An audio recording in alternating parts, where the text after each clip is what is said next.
कई तो मिथिला की सखियां, जब राम जी मिथिला गए थे ना, तो राम जी मिथिला जब घूमने निकले, राम और लक्ष्मण, तो मिथिला की सखियां अपने अपने छतों पे, अट्टालिकाओं पे खड़ी हो गई कि आज हम राम जी को देखेंगे। अब राम जी को देखेंगे तो वो तो ठीक है, किंतु राम जी देखें तब तो बात बने। और राम है मर्यादा पुरुषोत्तम, राम जी ने काम तो देखने वाले है नहीं। ऊपर से सखियां लगी राम जी को फूल मारने, अरे राघव एक बार तो देख लो, एक बार तो निहार लो। किंतु राम जी तो देख नहीं रहे, और गोरे वाले लक्ष्मण कुमार वो दोनों तरफ देखो। लक्ष्मण जी ने कहा प्रभु एक बार निहार लो। बोले अभी नहीं, ये सब त्रेता वाली है, अब इनको सबको द्वापर में लेकर आना, यदि अभी देख लेंगे तो द्वापर में एक नहीं दिखेंगी। तो कोई मिथिला की सखियां आज गोपी बनकर आ गई, कोई वेद की ऋचाएं गोपी बनकर आ गई, कोई त्रेता युग में जब भगवान जंगल गए थे तो ऋषि मुनियों ने देखा था, आज वो ऋषि मुनि गोपी बनकर कहाँ गए? बोले सब की सब द्वापर में गोपी बनकर आ गई। उस समय तो भगवान ने इन्हें बड़ा तड़पाया, इन्होंने कहा हम इस जन्म में तड़पने वाले नहीं, मैया दर्शन ना कराएंगी तो हम दरवाजों तोड़ के अंदर चले जाएंगे, किंतु हम यहाँ के लाला के दर्शन करेंगे जरूर। सारी सखियां ब्रज की एकत्रित हो गई। चलो सखी देख आवे नंद घर लाला हुआ है। देखो वृंदावन में, ब्रज में, गोकुल में ना 6 महीने तक लोग नाचते ही रहे, पता है, थके नहीं। एक सखी कह रही है हमने सुनी नंद के यहां पर लाला हुआ, जायो यशोदा ने लल्ला मोहल्ला में हल्ला सो मच गयो। एक कह रही है हल्ला सो मच गयो री गुल्ला सो मच गयो, जायो यशोदा ने लल्ला मोहल्ला में हल्ला सो मच गयो। अब सारी गोपियां एकत्रित हुई और मैया के नंद महल के दरवाजे पे जोर से कह रही अरे मैया बधाई है। जोर से चिल्लाया। यशोदा रानी ने दरवाजे की आंच से देखा, हाय राम इतनी सखियां, हमारा लाला इतना सा है, घुंघराले बाल है, इतना सुंदर लग रहा है, मैया को लग रहा है कहीं ये सखियां नजर ना लगा। अच्छा देखो तो मैया ने क्या किया, अपने आंखों से काजल निकाला और ठाकुर जी के मस्तक पे लगा दिया। क्यों? ताकि मेरे लाला को नजर ना आए। भाई घर में जब बालक बालिका होते हैं और वो सुंदर होते हैं तो माता पिता को जरा भय रहता है ना कि कहीं नजर ना लग जाए। और हमारे ठाकुर जी को तो भैया आए दिन नजर लगती थी। मैया रोज राई नौन को झाड़ा लेके खड़ी रहे और मैया के सिर से उतार के और फिर विसर्जित कर दी रहे। क्यों? बोले जहां की भी नजर लगी हो, बाबा की, गोपिन की, मैया की, पड़ोसन की, अड़ोसन की, आगे वाली, सब लाला के सिर से उतर के कहीं और चली जाए। ठाकुर जी जैसा सुंदर। अब सखियां पहुंची नंद महल के दरवाजे पर, मैया दरवाजो खोल, आज दरवाजो ना खोलेगी तो देख हम दरवाजो तोड़ के अंदर आ जावे। ये गोपियां पहुंची हैं। गोपियां प्रेम की साक्षात प्रतिमूर्ति हैं। प्रवेश कर गई मैया के नंद महल में। ठाकुर जी को देखकर, अच्छा देखो भगवान भी कम नहीं। विचार करिएगा, जीवन में जब वास्तविक भक्ति प्राप्त होती है, दिखावे वाली नहीं, फॉर्मेलिटी वाली नहीं। देखो भक्ति बहुत प्रकार की होती है। एक तो होती है नकली वाली कि भाई जब साल अवसर पर कोई तीज त्योहार व्रत आए तो हमने जरा भक्ति कर ली। नवरात्रि आए तो जय माता दी, गणेश जी आए तो जय गणेश, जन्माष्टमी आए तो जय श्री कृष्णा, रामनवमी आए तो जय श्री राम। ये पर्वों वाली भक्ति पता है कैसी होती? फसली। जैसे फसल आता ना, उसका समय होता है।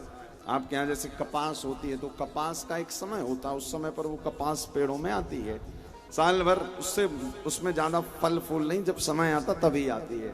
ऐसे ही हमारी भक्ति भी जब फसली होती है ना, तो समझ जाओ वो समय समय पर ज्यादा बढ़ जाती, फिर शांत हो जाती, फिर बढ़ जाती, फिर शांत हो जाती। किंतु जिनके अंदर वास्तव में भक्ति है, जिनके अंदर वास्तव में ठाकुर जी से प्रेम है, तो उनको क्या रामनवमी, क्या जन्माष्टमी, क्या महाराज, उनके लिए तो सदैव रामनवमी है, उनके लिए तो सदैव जन्माष्टमी। तो गोपियां उसी प्रेम को लेकर भगवान के पास जा रही हैं। और भक्ति के पथ पर जब आगे चलो तो थोड़ा बहुत जीवन में परीक्षाएं हों तो घबराना मत। वास्तव में जीवन में, भक्त के जीवन में ही परीक्षाएं होती हैं, और थोड़ा बहुत परीक्षाएं दे भी दिया करो। भाई देखो भगवान राम भी जब धरती पर आए तो सती मैया भी परीक्षा लेने गई थी ना कि ये भगवान है कि नहीं, तो राम जी को भी देनी पड़ी।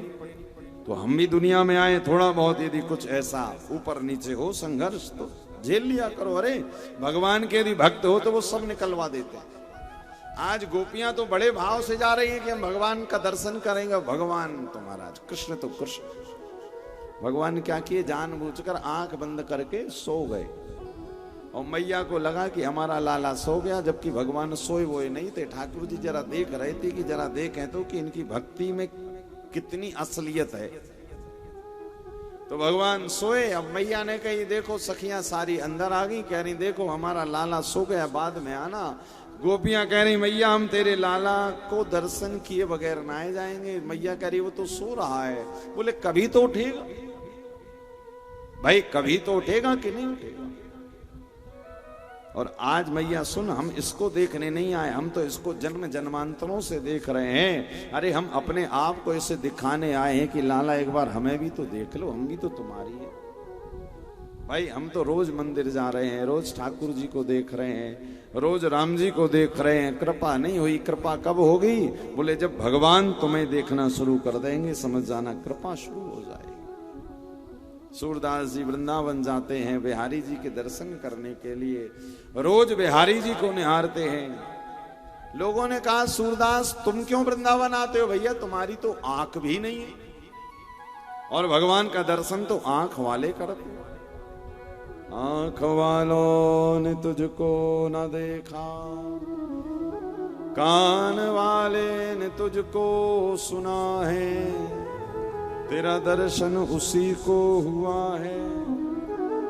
ए गोविंद तेरा दर्शन उसी को हुआ है जिसको, बोले जिसको तूने चाहा है कि तुझे दर्शन देना है, तो दर्शन हुआ है। अब सूरदास जी पहुंच गए, बिहारी जी के सामने खड़े हैं और आंखों से झरझर आंसू बह रहे हैं। किसी ने कहा बाबा तुम्हारी तो आंख नहीं, तुम क्यों आए हो? सूरदास जी ने बड़ा सुंदर जवाब दिया। सूरदास जी ने कहा भैया मेरी आंख नहीं है, मैं बिहारी जी को नहीं देख सकता, किंतु मेरे बांके बिहारी लाल की तो आंख है, वो तो मुझे देख सकता है कि नहीं। मैं उसको देखने नहीं आया, अपने आप को उसको दिखाने आया हूं। गोविंद देख मैं तेरा हूं।